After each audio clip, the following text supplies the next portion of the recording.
Biznesingizdagi moliyani tartibsizligini bilasiz va uni qanday qilib noldan boshlab tartibli holatda qurish kerakligini o'rganmoqchimisiz? Videoni oxirigacha ko'ring. Biznesda moliya sistemasini tartibli qurish uchun ushbu 5 ta bosqich amalga oshirilishi kerak. Bularning birinchisi biznesda aniq raqamlarni paydo qilish. Ikkinchi bosqich rejalashtirish. Uchinchi bosqich moliyani nazorat qilish. To'rtinchi bosqich undan raqamlarni olib analitika qilish va unga qarab xulosa berish.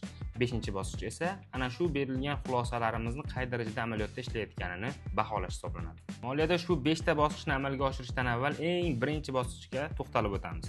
Bunda buni oldingi videoda aytib o'tgan 3 ta hisobotimiz bor edi. P&L, cash flow va balans hisoboti.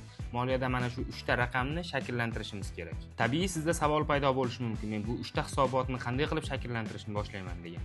Sizga vazifa eng asosiysi birinchi navbatda sizga kirayotgan savdo pul oqimini yozib yuring. Qayerdan pul kelyapti, savdo bo'lyaptimi yoki boshqa joydan pul oqimi kelyaptimi?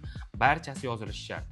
Ikkinchi bo'lib sizdan chiqayotgan chiqimlarni yozing. Qanaqa xarajat, qayerga ketyapti va nima sabab ketyapti? Bularning barchasi yozilishi kerak. Va asta-asta ushbu raqamlar paydo bo'lishi bilan sizda avtomatik foyda zarar hisobotini shakllantirishni, pul oqimi hisobotini shakllantirishni va balans hisobotini shakllantirishni boshlaysiz. Agar sizda ushbu 3 ta hisobot to'liq shakllangan bo'lsa, endi moliyangizni ikkinchi bosqich, ya'ni rejalashtirish bosqichiga olib o'tish vaqti keldi. Bu haqida batafsil ma'lumot olishni istasangiz, bizni kuzatishda davom eting va obuna bo'lishni unutmang.